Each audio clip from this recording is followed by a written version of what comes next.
Es el momento en que tu participación en las redes sociales te puede hacer caer en un campo minado, cuando un tweet te puede cambiar la vida. Pasa hasta en las mejores familias. Nuestro invitado de hoy tiene experiencia de primera mano con esto.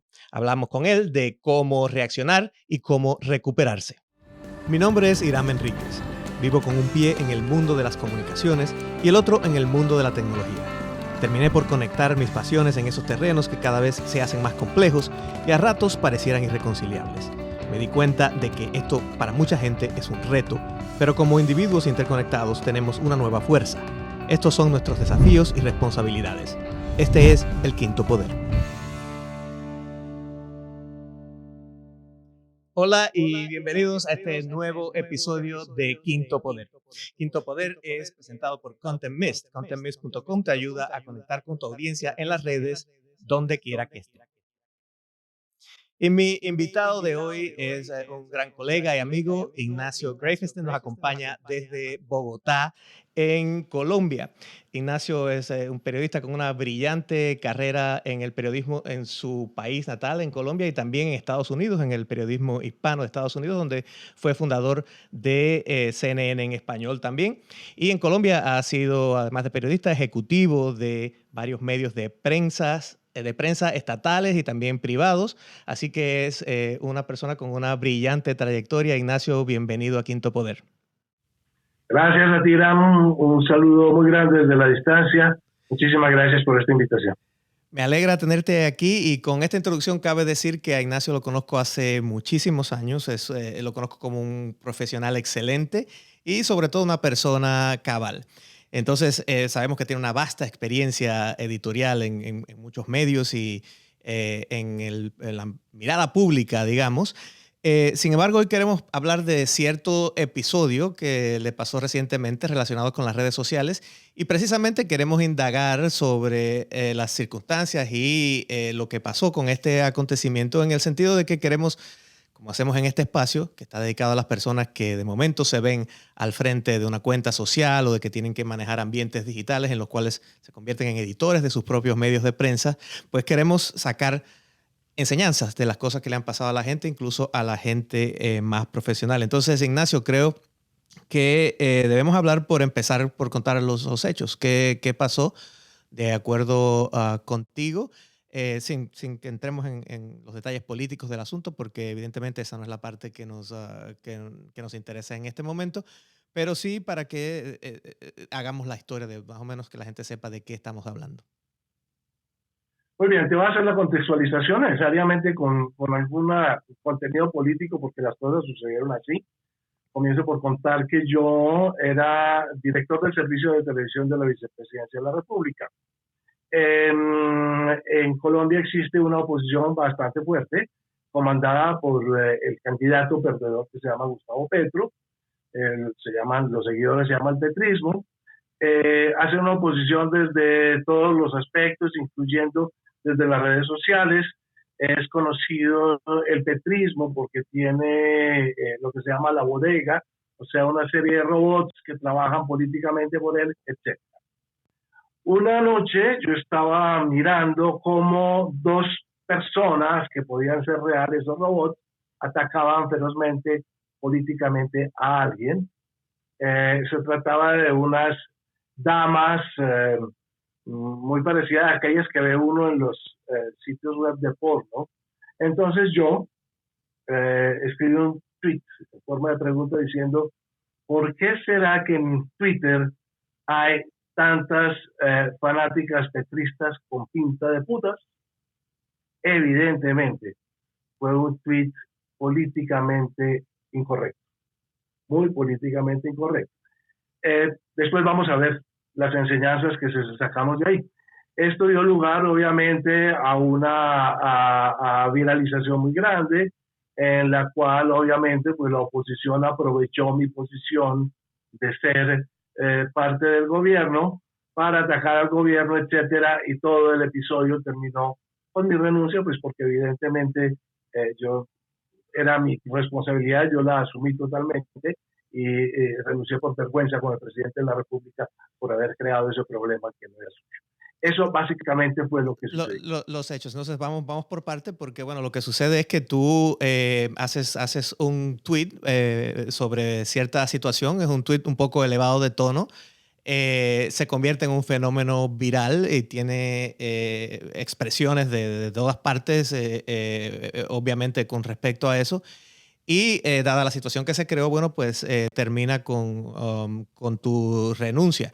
O sea, no es la primera vez que alguien hace un tweet que está pasado de tono o algo así. Si vemos lo que está pasando en Estados Unidos, el propio presidente cada rato hace tweets que están más allá de lo que la gente considera lo normal en la política. Pero para ir por partes de todo eso, te cuento también mi parte. Yo veo el que empieza la parte, como dices, la parte viralizada, la parte de que empiezan los rumores y empiezas a ver cosas aquí y cosas allá. Y entonces me doy cuenta, digo, pero ¿qué pudo haber dicho Ignacio, que es una persona tan correcta y un periodista que conozco que sabe lo que está haciendo, que pudo haber dicho que haya creado este efecto? Entonces, no es hasta que yo escucho una entrevista que le diste a un medio, o mejor la leí, me parece que fue a quien y que es posible, fue la primera pregunta, la primera entrevista que diste, que entonces yo veo Sí, tu parte donde explicas que te estabas realmente refiriendo a que no sabías si esa gente eran robots, básicamente gente que estaban tratando de como hurgar en una situación, ¿verdad? Esto está pasando donde sí, quiera, son famosos um, las fincas de robots en Rusia y en Europa Oriental que están tratando de intervenir en asuntos políticos en todo el mundo. Entonces, por eso entendí un poco de qué parte venías, pero obviamente tú entendiste que hiciste algo que no debías haber hecho y entonces en esa parte quiero ahondar un poco. ¿Cuál crees que fue el error más grave que cometiste en toda esta situación? fueron muchos los errores. Primero, déjame decirte algo. Parte dentro de la viralización se tomó la conclusión de que yo había dicho eso de todas las mujeres petristas, lo cual no era así, fue hecho en pregunta. Errores. Primero, creer que la persona que lee el tweet está perfectamente en la misma sintonía mental tuya. Eso no es así. Uno siempre tiene que pensar muy bien si el tweet dice realmente lo que uno quiere expresar. Y segundo, muy importante, ver o pensar de qué manera ese tweet puede ser tomado en contra tuya, ¿no? Ese es el primer error. Segundo error, haber utilizado la palabra putas, que es una palabra que es castiza, que puede, en ciertos contextos puede ser perfectamente aceptada. Aquí como había un contexto en el cual querían atacarme, lo utilizaron para atacarme, yo me la busqué, yo me la gané, pero la segunda conclusión es que hay muchas formas de decir las cosas, ¿no? La palabra fue lo que ofendió. Yo hubiera podido decir lo mismo, expresar lo mismo de otra manera, utilizando otras palabras. En este sentido, Ignacio, quería hacerte una pregunta también, porque a veces nos vemos en esas situaciones y uno tiende a pensar que es como el discurso mental de uno que lo está compartiendo con otra gente. ¿Cuándo te diste cuenta que esta situación había escalado? Es decir, ¿fue algo como que inmediatamente que mandaste enviar dijiste, ay, ¿qué hice? ¿O fue algo que surgió después cuando viste las reacciones? Sí. Bueno, antes de responderte esto, te voy a decir otra enseñanza a esto, otra experiencia. Tú no tienes la posibilidad de explicarle a la gente. Una vez las cosas se viralizan, tú no explicas. Mi explicación para mí en ese momento es que yo lo formulé en forma de pregunta. ¿Por qué será que en Twitter hay o pinta de esto? Pero en el momento en que eso se viraliza, en el momento en que generalizan, tú no puedes entrar a decir, pero es que yo hice una pregunta. Eso es otra cosa que hay que tener en cuenta. Cuando me di cuenta de la dimensión de lo incorrecto de lo que hice, inmediatamente comenzaron a producirse respuestas y me di cuenta de que las mujeres petristas, todas, habían tomado eso como un insulto para ellas, lo cual de todas formas no era la intención. En ese momento yo me di cuenta, yo borré el tweet, al día siguiente presenté excusas, ¿no? Me disculpé, dije me retracto. Esa es otra experiencia, de nada sirve retractarse. Bueno, no. De algo sirvió, ¿verdad? Hay personas que sí lo aceptan, pero quien te quiere perjudicar, quien te quiere juzgar, quien te quiere sacrificar, no le importa la petición del perdón. Es algo muy curioso. En este país hay muchos, millones de personas que les perdonaron a criminales, asesinos, como fueron los guerrilleros de las FARC, unos narcotraficantes que mataron, violaron, reclutaron menores, etcétera. Le perdonaron a ellos por ese error y a mí no me perdonaron por el mío. Entonces, esa es otra experiencia, ¿no? El perdón depende de si les parece o no les parece, de si te quieren o no te quieren sacrificar. Sobre esto es interesante porque se ha hablado mucho de esto, incluso de que la gente a veces pretendemos pensar que las conversaciones en las redes sociales es una conversación inteligente, pero nos damos cuenta que muchas veces la gente simplemente busca cosas que favorezcan su punto de vista. Entonces, yo creo que eso es importante también para entender para la gente cómo vas a tener reacciones diversas dependiendo de en qué campo esté la persona que esté leyendo tu tweet o tu reacción, incluso esa disculpa que tú ofreciste inmediatamente a las personas que se pudieran haber sentido ofendidas, que para mí me parece que fue lo correcto. Que podías haber hecho independientemente o no de que ciertas personas lo acepten o no, porque bueno, ya ahí intervienen otros factores, pero creo que esta es la parte importante de entender. Yo siempre lo digo, no es exactamente una conversación estructurada como la que podemos tener en un foro un poco distinto, ¿verdad? Hay muchas voces saliendo de muchos lugares. ¿Es así? Exactamente. Mira, en las redes sociales y en Twitter especialmente es donde cabe perfectamente el refrán de que no hay peor sordo que el que no quiere oír. Es decir, no es suficiente con lo que tú escribas, porque es que hay mucha gente que no va a entender lo que tú estás diciendo, sino lo que quiere que tú estés diciendo. Por eso hay que ser supremamente claros, hay que ser completamente nítidos, perfectamente nítidos en lo que se dice, porque es que, mira, de todo esto hay una reflexión al principio. Siempre escriba en redes sociales a la defensiva. Siempre. Y piense cómo lo pueden tomar en tu contra. O sea, a menos que estés tratando de forzar una situación, ¿verdad? En la que realmente quieras ser incisivo o alguna cosa así, pues yo creo que es un buen consejo, sobre todo el tema de pensarlo dos veces, porque realmente tú eres una persona con mucha experiencia editorial, no eres nuevo en las redes sociales. Entonces, evidentemente, como dije al principio, a cualquier escribano se le va un borrón. Bueno, creo que no lo dije pasen las mejores familias, pero es lo mismo, ¿no? Exactamente. Y mira, otra cosa importante, siempre que tú te estés refiriendo a algo particular o haz conocer ese hecho particular al cual te estás refiriendo, o responde de tal forma que sea algo general. Es decir, yo escribí eso por esa circunstancia precisa en que había estos dos personajes masacrando a alguien que habló bien de otro político, y entonces yo estaba pensando en algo en esta conversación particular y escribí ese tweet como pensando en eso, pero no, la gente no está en la misma situación.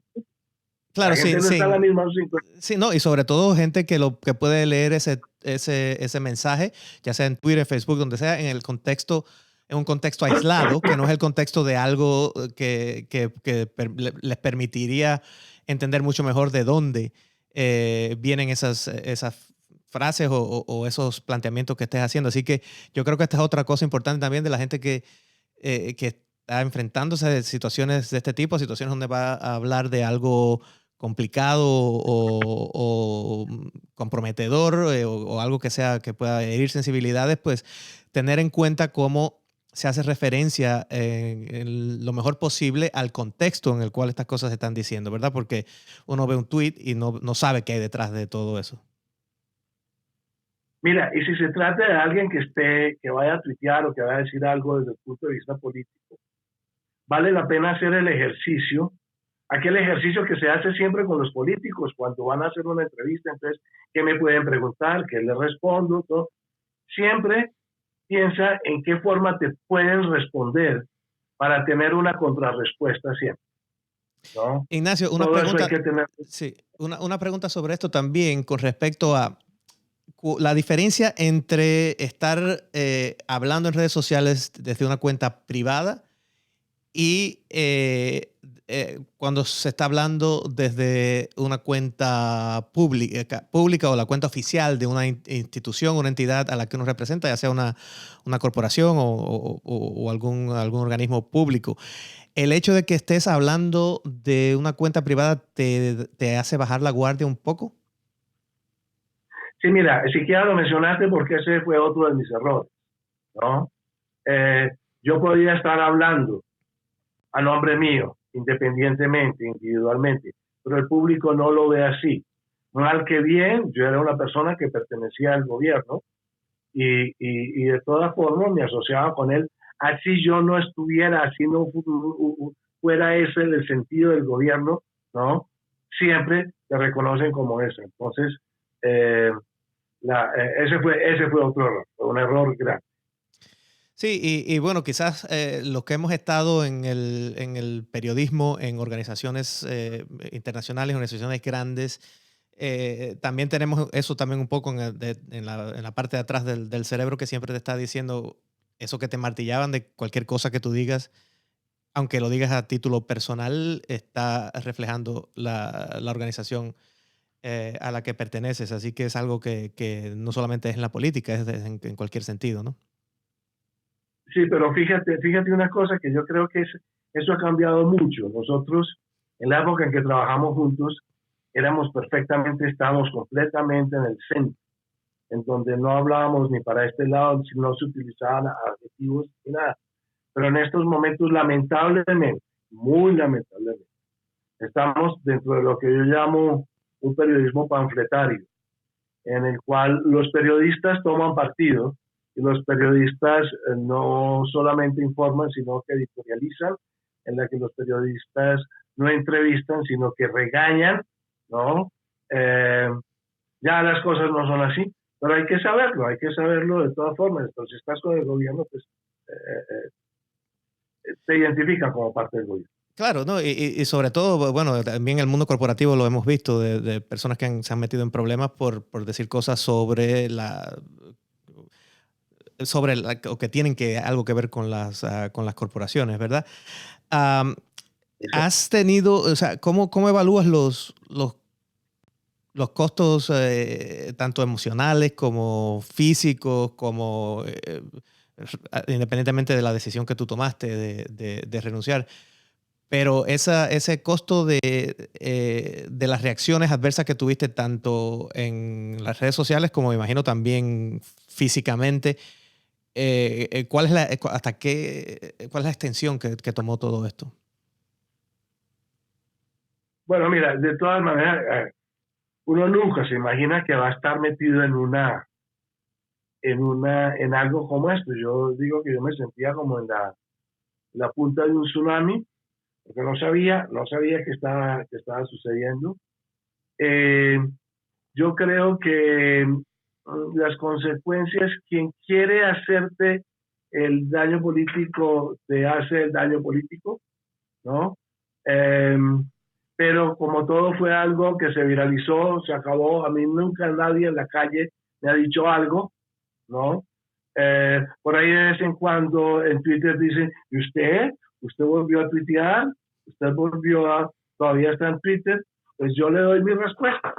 Yo le doy mi respuesta y digo, pues sí, resulta que sí. Pero esa es gente que va a seguir ahí, es gente que realmente no vale la pena. Y lo viralizado, quedó viralizado, ya pasó, se acabó. Entonces, ¿cómo tú aconsejas responder en ese caso de situaciones a gente que le puede pasar esto, que se ven en medio de una situación que les puede afectar, digamos, no sé, en su perfil profesional o en su pequeño negocio, Mira, en yo cualquier en ese caso? momento me desconecté. Ujú. Me desconecté completamente. Yo puse en pausa mi cuenta de Twitter eh, y dejé que las cosas pasaran. No me iba a poner a responder persona por persona. Claro. Ya luego, la entrevista de la cual hablaste tú, que fue publicada en quienique.com, fue una autoentrevista, yo mismo me la hice. ¿No? Y ahí se dice, yo me hice las preguntas que un periodista le debería hacer a una persona que estaba en la situación mía. O sea que Hice diste cátedra una además. entrevista con preguntas que puse Diste cátedra. mi cátedra y me tiré duro y me pregunté cosas, me pregunté las cosas duras y me pregunté que si yo era misógeno, porque esa fue la otra cosa, desviaron ya, ¿no? Ese feminismo antropófago que extremista que existe en todas partes, pues entonces se encargó de decir que yo era un misógeno, etcétera. Entonces eso no vale la pena, yo di ahí mis razones y punto, punto. Pero bueno, luego después explicaste por qué tomaste la decisión de renunciar. No en todos los casos la gente termina tomando decisiones tan drásticas como irse de las redes sociales o dejar de estar en un puesto o en alguna situación. Pero sí volviste luego a las redes sociales. ¿Qué te animó a volver y cómo enfrentaste esa reaparición, digamos?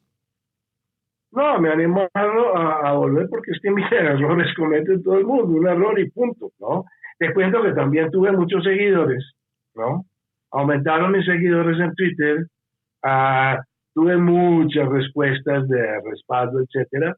Entonces, pues sigo en las redes sociales como hay mucha gente que comete errores y lo siguen. Entonces yo continúo mi vida común y corriente, opinando, teniendo en cuenta todas aquellas cosas que dije, eso sí, eso es enseñanza, y lo repito, fueron errores que yo cometí y errores que yo asumo y errores de los cuales yo tuve enseñanzas que en estos momentos estoy aplicando en mi actividad en las redes sociales. Ignacio, ahora antes de terminar, siempre hacemos un pequeño segmento que se llama The Takeaway, que es que le dejes a la gente con una frase y para esto quiero que te pongas tu sombrero de director editorial y le hables a la gente basada en esta experiencia, en otras que has tenido, ¿cuál es tu frase de qué es lo que deberían tener en cuenta ahora que están precisamente siendo editores ellos mismos? A ver, con una frase sencilla, yo daría dos enseñanzas, ¿no? Además, basado en lo que yo viví, la primera enseñanza es piénselo dos veces. Y la segunda, en el trato con la gente, en el trato con sus interlocutores en las redes sociales, nunca le diga nada a alguien en una red social que no sería capaz de decírselo en su cara. Excelente. Muchísimas gracias, Ignacio, por revelarnos todas estas interioridades y por dejarnos sacar lecciones también de tu experiencia. Vamos a seguir conversando en otros episodios en el futuro contigo porque hay muchos temas que tratar en los cuales obviamente tu experiencia es algo que valoramos mucho. Muchas gracias a ti Con por mucho estar gusto. aquí. Y a ustedes, pues les Gracias. recuerdo que nos podemos ver en las redes. Mi nombre es @digitalhiram en todas las redes sociales, así que bueno, por ahí me siguen y nos vemos en el próximo episodio.